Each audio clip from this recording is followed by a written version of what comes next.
If you like my dad's videos, please subscribe to QA Insights channel. In today's video, we are going to see how you can leverage Chrome developer tools to debug your performance test scripts. All the modern browsers comes with the utilities which will help you to debug CSS, JavaScript, and performance issues. We are going to focus on Network tab in Developer Tools, which will help you to debug your performance test scripts. To launch the Developer Tools in Chrome, just right-click anywhere on your web page and select Inspect. This will bring up the Elements tab in the Developer Tools. You can alternatively press Ctrl+Shift+I or Ctrl+Shift+J. And let me click on this Network tab, which will bring up the network options. By default, it will start capturing the network activity. Only this tab is enabled, then only it will get captured. Once you have closed this tab, then it will not get captured your network calls. And in the top left, you can see there is a button to toggle on and off your network activity. So if you want to capture the network log, you have to turn on. If you want to turn off your logging, then you have to press this button again.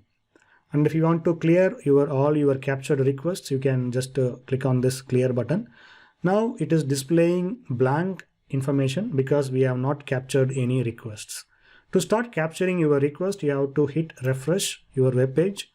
Now you can see the developer tools started capturing your requests and received the response, and then it will display in the chronological order. And at the status bar, you can see the total number of requests with the browser sent and received, and the data which has been transferred over the network, and the number of resources, the size of the resources has been downloaded. So those details will be displayed here. And here you can see the response time, the finish time, and DOM content loaded. This information will get displayed in the blue color, and the load time will display in the red color. And if you select the particular log information, you can see the relevant details in the right side. So by default, it will display the headers, preview, response, initiator, timing, etc. Based on the type of the request you select, it will display the information accordingly.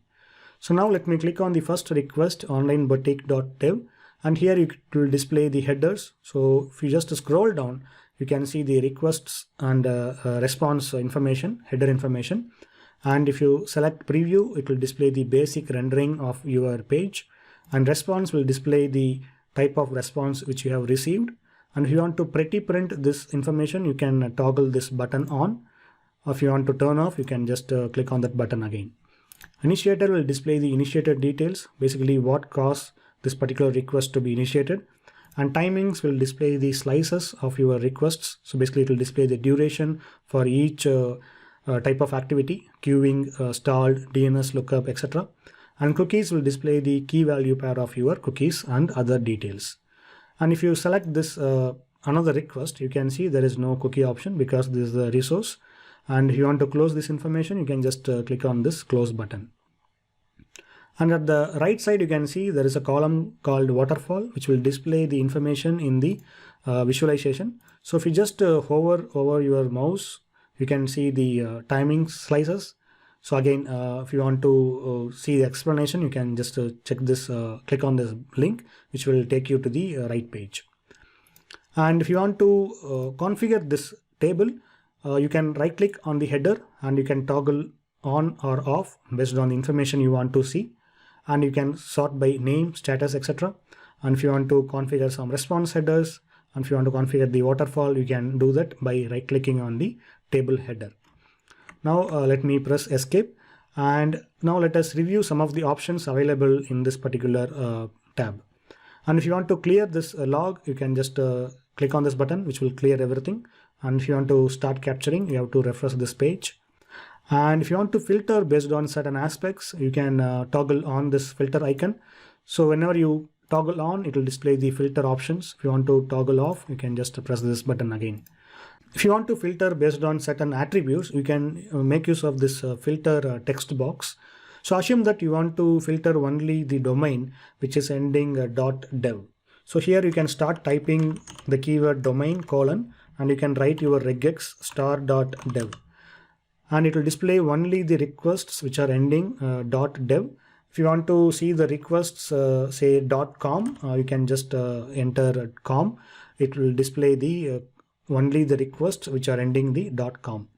So this will be very powerful and very helpful in case if you want to make use of the advanced filtering options. And also it has different attributes like say has response header, and you can just filter out based on the connection expires or age, etc. So this will be very handy for debugging purpose. And if you want to filter out based on the resources, like I want to see only the CSS calls, you can just click on this button. Or if you want to see only the images, you can click on this IMG button. Assume that you want to see both CSS and image. So you can hold your control key and press CSS and image. Now it will display both CSS and image related informations. If you want to clear this, you can just press all, which will display everything. Assume that if you want to search for certain information in your log, then you can make use of this search button here. Just click on this search and you can enter your search term and hit enter, which will display the log informations accordingly. Here you will get a couple of options, like if you want to turn on the match case, you can turn on, and if you want to use the regex, you can use the regex. And if you want to refresh, you can refresh. If you want to clear the records, you can just click on this clear button. To close the search, you can just click on this close. And if you want to preserve the log information, meaning if you want to save everything in one snapshot across the pages, then you can check this preserve log. Now if you navigate between the pages, everything will get logged. Otherwise, your Chrome developer tools will get cleared every time for every page. And if you want to disable the cache, you can disable the cache. And if you want to test for the throttling, so here by default you will get fast 3G and slow 3G. And if you want to add your own custom profile, you can do that by clicking on this add button. Now if I press fast 3G and if you refresh this particular page, now the profile fast 3G will be applied, and then it will load the requests accordingly. Now if I go back to slow 3G and hit refresh, now the page will get loaded very slowly, as if it is getting loaded in a slow 3G connection. Now let me go back to no throttling, and I'm going to hit refresh. And here there are a couple of options you will get to import the HIR and export the HIR. This HTTP archive format will be very helpful if you want to convert your HIR into JMeter or some other format. Definitely you can do that. And if you want to import from others recording, you can import it using the import HIR file. And at the top right, you will get settings for the network tab itself. If you just click on this network settings, you will get 4 checkboxes. One is the use large request rows. If you check this box, use large request rows, it will display additional information about the size, for example. So here you can see the size which is compressed and non-compressed. So if you want to check or validate whether the particular resource has been compressed or not, you can use the large request rows and compare the size. And if you want to group by frame, you can group by frame. And if you want to see the overview using the visualization, you can check this box, show overview, which will display everything in the visualization with the load time. And if you want to capture your screenshots, you can check this box and hit Control R or press this refresh button. This will get captured and then it will store your screenshots. Just double click on the screenshot to see the details. And if you want to turn everything off, you can just check this box off. And if you want to close the setting, you can just click on this close. Now I'm going to hit refresh. And in this particular table, if you select and right click, you will get additional options like block request URL. If you want to block this URL, you can do that. If you want to do this blocking based on the domain, you can do that. And sort by, you can use the options, and header options again.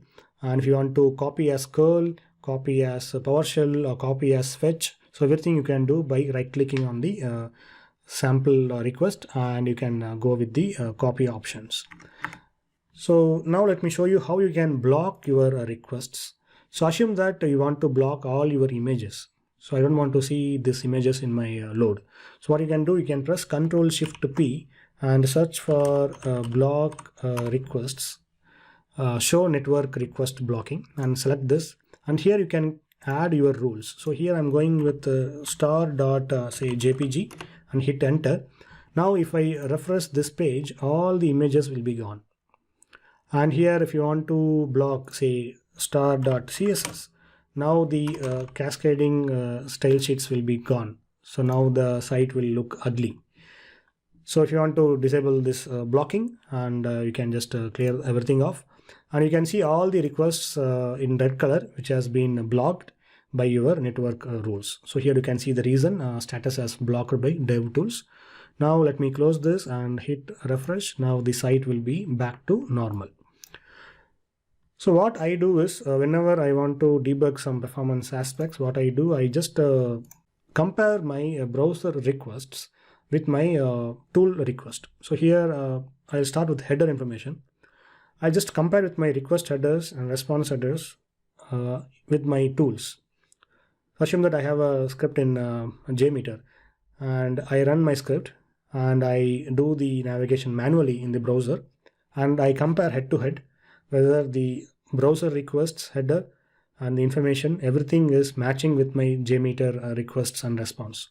If something is getting conflicts, then I will implement the logic how I can get it done, and I will take the next step. So like this, Chrome DevTool will be very helpful for your test debugging purpose. So here in the headers, you can see the requests and response headers and other information, and preview it will display the basic rendering of your page, and response will display the actual response from the server. And if you want to pretty print this response, you can toggle this button on pretty print, which will print your response neatly. And initiator, it will display the initiator details, basically what is causing this request to be triggered, and timings will display the slices like DNS lookup and other details in a visualization way, and the cookies will display the key value pair. And if you want to export this, you can just right click, you can save as or save all, and so like this you can follow your own approach how you can make use of this developer tools to debug your performance test script. I hope this particular video is very helpful, and if you have any questions, please let me know in the comments, and thanks for watching. Have a good day. If you like my dad's videos, please subscribe to QA Insights channel.